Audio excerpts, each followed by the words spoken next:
दोस्तों, एक और बिल लेकर के आ रही है मोदी सरकार। ड्राफ्ट तैयार होते ही एनडीए के सहयोगियों ने यानी नीतीश की जेडीयू, नायडू की टीडीपी और चिराग पासवान की एलजेपी ने लाल आंखें दिखाना अभी से शुरू कर दिया है। दोस्तों, सरकार एक एक कर हर मोर्चे पर संघीय विचारधाराओं को बढ़ावा देना चाह रही है या दे रही है। शुरुआत भी हो गई है। हर दफ्तर में सरकार कब्जा पाने की जीतोड़ मेहनत कर रही है। जहां भी थोड़ी न्यूट्रल या अनबायस्ड बात बची हुई है, वहीं पर कब्जा जमाने की कोशिश हो रही है, जीतोड़ कोशिश हो रही है। मशीनरी का इस्तेमाल करना अब आम सी बात हो गई है। ED, CBI, income tax, NITI Aayog, फलाना आयोग, ढिमकाना आयोग, हर जगह पर सिर्फ और सिर्फ साहिब की चलती है। वही हाल सुप्रीम कोर्ट और बाकी अदालतों का भी है। वहां भी संघीय या भाजपाई जजों की मौजूदगी ने पूरी जुडिशियरी को हिला के रख दिया। उदाहरण के तौर पर इलाहाबाद का हाईकोर्ट का मामला ले लीजिए। इलाहाबाद हाईकोर्ट के जो सिटिंग जज है शेखर यादव, जो खुलकर ये कहते हुए शर्माते नहीं हैं, उन्हें शर्म भी नहीं आती, वो दो बार नहीं सोचते कि हमारे देश में बहुसंख्यक आबादी के मुताबिक ही फैसला सुनाया जाएगा। अरे, देश जो है वो हिंदुओं का है, ऐसे में हर चीज में हिंदुओं के पक्ष में फैसला आएगा। यही कहने की कोशिश शेखर यादव कर रहे थे, जो कि इलाहाबाद हाईकोर्ट के सिटिंग जज है। दोस्तों, जजों की नियुक्ति प्रक्रिया कोलिजियम को खत्म करके सरकार एनजेएसी लागू करना चाहती थी और इसके जरिए जजों की अपॉइंटमेंट खुद करना चाहती थी। यानी जजों की नियुक्ति का पूरा प्रक्रिया प्रोसेस सरकार अपने हाथों में रखना चाहती थी। इस मामले में किरण रिजिजू, जो कि फॉर्मर लॉ मिनिस्टर रहे, किरण रिजिजू और सुप्रीम कोर्ट के बीच तीखी टिप्पणियां, वार पलटवार का दौर जो है वो लंबे समय तक जारी रहा। बाद में किरण रिजिजू के बतौर कानून मंत्री पद से किरण रिजिजू को इस्तीफा देना पड़ा, उन्हें मोदी सरकार ने हटा लिया। तो वहीं अब सरकार की रडर पर यूनिवर्सिटीज है। जी हाँ, विश्वविद्यालय है, स्टेट यूनिवर्सिटीज है। अब सरकार स्टेट यूनिवर्सिटीज पर पूरी तरह से कब्जा पाना चाहती है। लेकिन मोदी जी इस यूजीसी ड्राफ्ट रूल्स 2025 के जरिए खेला करने का सोच रही है। मोदी सरकार सोच रही है ताकि हर जगह पर संघीय विचारधारा को घुसाया जा सके। सिस्टम में संघीय जो वायरस है उसे सरकार डालना चाह रही है, सत्तारूढ़ पार्टी डालना चाह रही है। यूजीसी ड्राफ्ट 2025, इसमें उनके सहयोगी, जी हां, उनके सहयोगी जिनके सहारे मोदी जी की गवर्नमेंट केंद्र में दिल्ली में चल रही है, वो सहयोगी, एनडीए के सहयोगी नीतीश कुमार, चिराग पासवान, नायडू राजी नहीं हो रहे। उन्होंने ही हाथ खींच लिया कि भाई साहब, इसमें हम समर्थन करने से हमें सोचना पड़ेगा, सोचने का वक्त दीजिए, इतना जल्द हम समर्थन नहीं कर सकते। और जेडीयू ने तो खुली बगावत करना शुरू कर दिया है। खुली बगावत जेडीयू ने कर दी है। जैसे मैंने आपको शुरू में कहा कि अब मोदी जी हर कदम पर उनको समझना पड़ेगा, उनकी अकल ठिकाने लगाने की कोशिश होगी कि देखिए, आपके पास 272 का आंकड़ा, बहुमत का आंकड़ा आपके पास नहीं है। दोस्तों, इससे पहले यूपीएससी लेटरल एंट्री से लेकर के वक्फ बोर्ड बिल संशोधन से लेकर के जो अमेंडमेंट वहां करने की कोशिश की गई थी, उस बिल से लेकर के एक देश एक चुनाव के एक के बाद एक सरकार को हर बिल पर बैकफुट पर आना पड़ रहा है। जी हां, सरकार बैकफुट पर आ रही है। मोदी जी की उस तरह से नहीं चल रही है जो 300 पार के साथ मोदी जी संसद में चलाया करते थे। संसद में चुटकी में बिल पास कराते थे, लेकिन अब वो संभव नहीं हो रहा है। सहयोगी जिनके सहारे मोदी की सरकार चल रही है, वही साथ नहीं दे रहे हैं। अब ऐसे में स्टेट यूनिवर्सिटीज के साथ जो खेला करने का सत्तारूढ़ पार्टी ने मन बना लिया है, खेला करने की कोशिश सरकार कर रही है, उसमें मोदी के साथियों ने ही टांग अड़ाना शुरू कर दिया।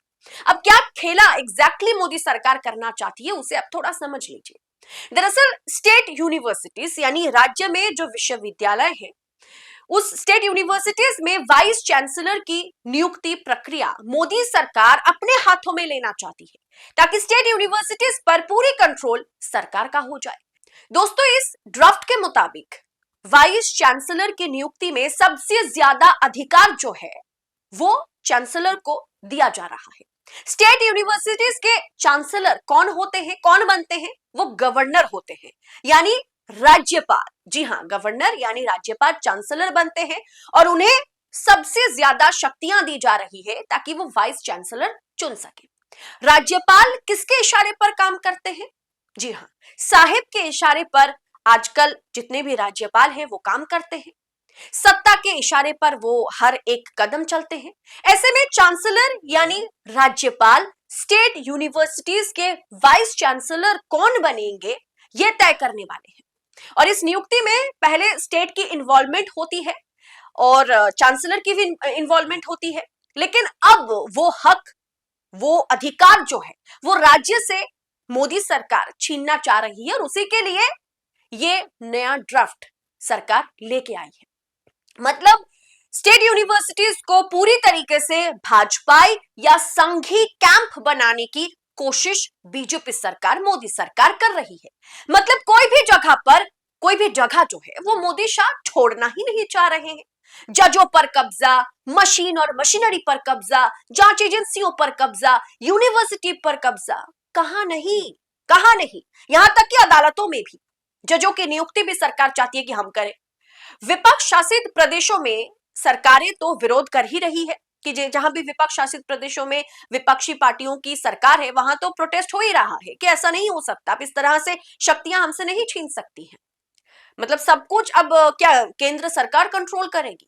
राज्य की जरूरत ही क्या है, राज्य को भी केंद्र चलाए ना। वैसे भी बीजेपी शासित प्रदेशों में तो दिल्ली से ही सरकार चलती है, क्योंकि उनसे शक्तियां छीनने की कोशिश हो रही है, इसीलिए विरोध जताना जायज है। लेकिन ट्विस्ट इसमें यह है कि इस ड्राफ्ट में मोदी के अपने भी मोदी का साथ नहीं दे रहे हैं। खैर, राजनीति में कोई किसी का नहीं होता।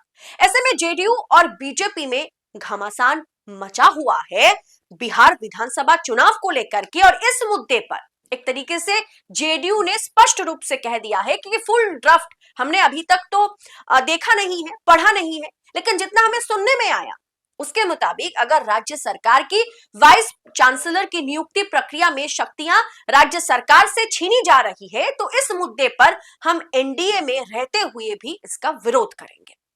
राजीव रंजन प्रसाद ने कहा कि वाइस चांसलर की नियुक्ति के मामले में राज्य सरकार के रोल को सीमित किया जा रहा है और ये गलत है। चिराग पासवान की पार्टी एलजेपी की ओर से कहा गया है कि ये बहुत ही अहम मुद्दा है, बड़ा मुद्दा है। अगर सरकार सोचती है कि इसका विरोध नहीं होगा तो गलत है। इस पर चर्चाएं जरूरी है और संसद में चर्चा होनी चाहिए। पक्ष और विपक्ष को सुनने के बाद ही सरकार इसमें आगे, सरकार को बढ़ना चाहिए और सरकार को इसमें विपक्ष की बात सुनने की जरूरत है।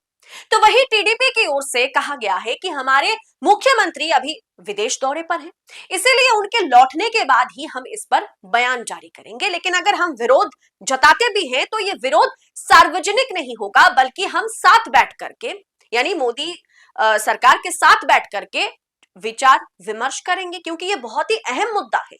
ऐसे इसे हम नजरअंदाज नहीं कर सकते, ये टीडीपी का कहना है। यानी कुल मिलाकर के बीजेपी सरकार पूरी की पूरी सिस्टम में संघी वायरस, उग्रवादी हिंदुत्व को डालना चाह रही है।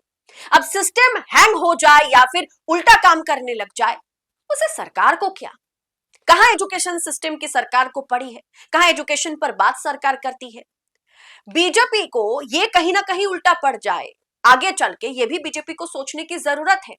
हिंदू राष्ट्र और हिंदुत्व के एजेंडे पर पूरी सिस्टम को तबाह करने में ये सरकार लगी हुई है और ये किसी से छिपा हुआ मामला नहीं है। सोचने वाली बात यह है कि सरकार आखिर चाहती क्या है।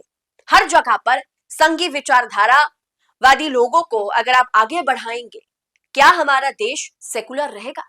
और क्या आज के समय में हमारा देश जो है ऊपर से दिखने में सेकुलर तो आज भी है, लेकिन क्या हमारी सरकार जो है, क्या नरेंद्र मोदी राजधर्म का पालन कर रहे हैं? बड़ा सवाल है। इस पूरे विषय पर आपकी राय क्या है? क्या आपको लगता है कि एनडीए के तमाम सहयोगी अगर बगावत करते हैं तो मोदी जी को इस पर भी बैकफुट पर आना पड़ जाएगा, क्योंकि 272 का जादुई आंकड़ा अब मोदी जी के पास नहीं है?